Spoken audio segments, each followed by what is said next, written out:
Saludos cordiales, amigos y hermanos. Siéntanse más que bienvenidos a este estudio sistemático de la Biblia utilizando el folleto de la Escuela Sabática. Que la gracia y el poder de Dios, la unción del Espíritu Santo y el amor de nuestro Señor Jesucristo estén con cada uno de ustedes. El folleto de este tercer trimestre lleva por título el libro de Marcos. Antes de continuar, vamos a comunicarnos con Dios. Querido Padre Celestial, nos acercamos a ti con corazones agradecidos y humildes, reconociendo tu amor y tu gran misericordia. Te pedimos que tu Espíritu Santo nos acompañe mientras nos disponemos a reflexionar sobre tu palabra y tus enseñanzas. Abre nuestras mentes y corazones para que podamos entender profundamente los mensajes que has preparado para nosotros hoy. Ayúdanos a aplicar tus principios en nuestra vida diaria, para vivir conforme a tu voluntad y ser testigos fieles de tu amor y gracia. Guíanos en este estudio del folleto de Escuela Sabática, Señor, y permítenos sentir tu presencia en cada pensamiento y palabra.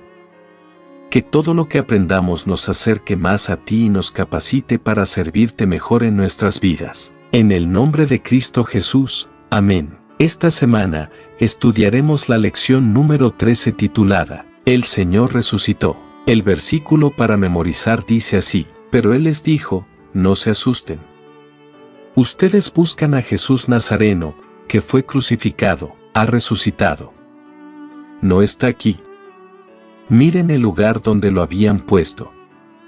El Evangelio según San Marcos, en su capítulo 16, el versículo 6. Para hoy lunes, 23 de septiembre, la piedra fue quitada. Vamos a realizar la lectura del libro de Marcos, en su capítulo 16, los versículos 1 hasta el 8. También, Primera de Corintios en su capítulo 15, los versículos 1 hasta el 8. ¿Qué tienen en común estos pasajes? Marcos, en su capítulo 16, los versículos 1 hasta el 8.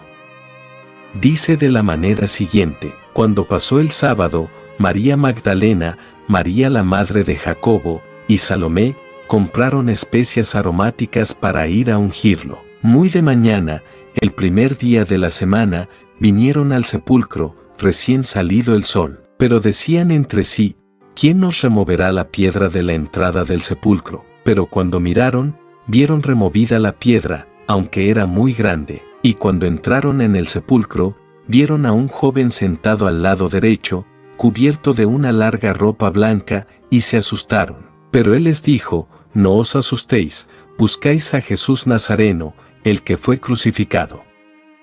Ha resucitado, no está aquí, mirad el lugar en donde lo pusieron. Pero id, decid a sus discípulos, y a Pedro, que él va delante de vosotros a Galilea, allí lo veréis, como os dijo. Ellas salieron huyendo del sepulcro, porque les había entrado temblor y espanto, y no dijeron nada a nadie, porque tenían miedo. Primera de Corintios en su capítulo 15, los versículos 1 hasta el 8, dice de la manera siguiente, además os declaro, hermanos, el evangelio que os he predicado, el cual también recibisteis, en el cual también perseveráis, por el cual asimismo, si retenéis la palabra que os he predicado, sois salvos, si no creísteis en vano. Primeramente os he enseñado lo que asimismo recibí, que Cristo murió por nuestros pecados, conforme a las Escrituras, que fue sepultado y que resucitó al tercer día, conforme a las Escrituras, y que apareció a Cefas, y después a los 12. Después apareció a más de 500 hermanos a la vez, de los cuales muchos viven aún y otros ya han muerto. Después apareció a Jacobo y después a todos los apóstoles. La historia de la resurrección aparece en los 4 evangelios.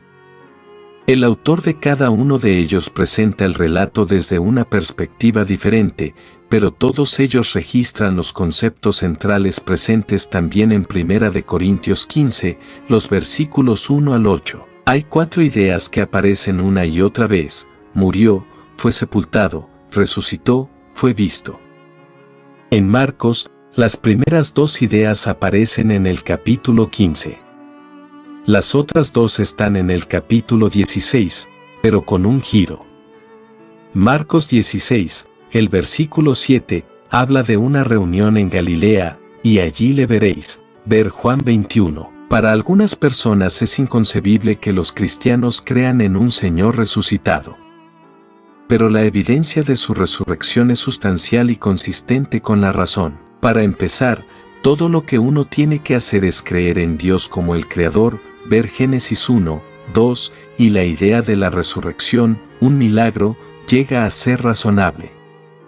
El Dios que creó el universo y, por fin, la vida en la tierra, ciertamente tiene el poder, si así lo decide, de resucitar a Jesús. La existencia de Dios no convierte la resurrección de Jesús en algo inevitable, solo en algo razonable. Además, la tumba estaba vacía. Aún los historiadores ateos aceptan ese hecho. Si así no fuera, la aseveración acerca de la resurrección de Jesús habría fracasado desde el principio, pues la existencia de su cuerpo habría destruido cualquier pretensión de que hubiera regresado a la vida. Luego, la explicación de que sus discípulos sustrajeron el cuerpo es insostenible, ya que no podrían haber burlado a la guardia. Y, aun en el caso de que hubieran podido y se llevaran el cuerpo, ¿por qué no fueron arrestados por hacerlo? La respuesta es que los líderes religiosos sabían que los discípulos no habían hecho eso. Por otra parte, muchas personas dieron testimonio de que habían visto a Cristo resucitado. Muchos, incluyendo a los discípulos, no creyeron al principio. Y Pablo, un muy sólido enemigo, no solo asegura haber visto al Señor resucitado, sino también esa experiencia cambió radicalmente toda la trayectoria de su vida. Finalmente, aunque existen muchas otras razones, ¿cómo explicar el surgimiento de la Iglesia cristiana, fundado por personas que afirmaron haber visto al Señor resucitado? ¿Por qué habrían estado esas personas dispuestas a morir por algo que supieran que no era verdad? El testimonio sostenido de ellos desde poco después de la muerte de él, Hechos 3, versículo 15, y en los años siguientes, Primera de Pedro 1, el versículo 3, es una evidencia poderosa a favor de su resurrección. ¿Qué responderías si alguien te preguntara qué evidencia tienes de la resurrección? En estos momentos pasamos a los comentarios del espíritu de profecía referente a la lección de hoy, lunes 23 de septiembre, que lleva por título, La piedra fue quitada. Los enemigos de los discípulos no pudieron menos que convencerse de que Jesús había resucitado de entre los muertos. La prueba era demasiado concluyente para dar lugar a dudas. Sin embargo, soportaron sus corazones y rehusaron arrepentirse de la terrible acción perpetrada al condenar a Jesús a muerte. A los gobernantes judíos se les había dado abundante evidencia de que los apóstoles estaban hablando y obrando bajo la inspiración divina, pero resistieron firmemente el mensaje de verdad. Cristo no había venido en la manera que esperaban, y aunque a veces se habían convencido de que Él era el Hijo de Dios, habían ahogado la convicción y le habían crucificado. En su misericordia Dios les dio todavía evidencia adicional, y ahora se les concedió otra oportunidad para que se volvieran a Él. Les enviaron los discípulos para que les dijeran que ellos habían matado al príncipe de la vida, y esta terrible acusación constituía ahora otro llamamiento al arrepentimiento. Pero, confiados en su presumida rectitud, los maestros judíos no quisieron admitir que quienes les inculpaban de haber crucificado a Jesús hablasen por inspiración del Espíritu Santo. Los Hechos de los Apóstoles, página 50. Algunos de los creyentes corintios habían llegado hasta el punto de negar la doctrina de la resurrección. Pablo afrontó esta herejía con un testimonio muy claro en cuanto a la evidencia inconfundible de la resurrección de Cristo. Declaró que Cristo, después de su muerte, resucitó al tercer día, conforme a las Escrituras, después de lo cual apareció a Cefas y después a los 12. Después aparecieron más de 500 hermanos juntos, de los cuales muchos viven aún y otros son muertos. Después apareció Jacobo, después a todos los apóstoles, y el postrero de todos, me apareció a mí. Con poder convincente el apóstol expuso la gran verdad de la resurrección. Porque si no hay resurrección de muertos, arguyó, Cristo tampoco resucitó, y si Cristo no resucitó, vana es entonces nuestra predicación, vana es también vuestra fe, y si Cristo no resucitó, vuestra fe es vana, mas ahora Cristo ha resucitado de los muertos. Primicias de los que durmieron es hecho. Los Hechos de los Apóstoles, página 257 y 258. ¿De qué lado estamos nosotros? El mundo rechazó a Cristo, los cielos lo recibieron. El hombre finito, rechazó al príncipe de la vida, Dios, nuestro gobernante soberano, lo recibió en los cielos. Dios lo ha exaltado. El hombre lo coronó con una corona de espinas, Dios lo ha coronado con una corona de real majestad.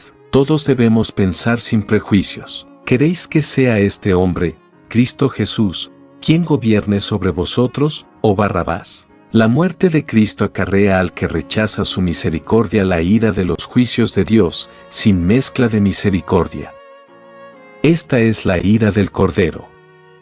Pero la muerte de Cristo es esperanza y vida eterna para todos los que lo reciben y creen en Él. Testimonios para los ministros, página 139. Apreciados hermanos y hermanas, ha sido un privilegio para mí compartir con ustedes este estudio de la lección de escuela sabática. Espero que las enseñanzas de hoy fortalezcan nuestra fe y nos inspiren a vivir conforme a la voluntad de Dios. Que la gracia de nuestro Señor Jesucristo, el amor de Dios y la comunión del Espíritu Santo estén con todos nosotros ahora y siempre. Antes de terminar, vamos a comunicarnos con Dios a través de la oración. Amante Padre Celestial, te agradecemos por este tiempo de reflexión y por la sabiduría que has compartido con nosotros a través de tu palabra. Gracias por la guía y el entendimiento que hemos recibido hoy. Te pedimos que las enseñanzas y los mensajes que hemos explorado permanezcan en nuestros corazones y mentes, ayudándonos a vivir de acuerdo con tu voluntad. Fortalece nuestra fe y nuestra determinación para seguir tus caminos y ser testigos fieles de tu amor en el mundo. Danos la fuerza y el coraje para aplicar lo aprendido en nuestra vida diaria y para compartir tu verdad con aquellos que nos rodean. Que todo lo que hagamos refleje tu amor y tu gracia. Nos despedimos de ti, pero jamás de tu presencia, confiando en tu guía continua y en tu cuidado. En el nombre de Jesús, nuestro Salvador. Amén. Que Dios les bendiga y guarde todos tus caminos.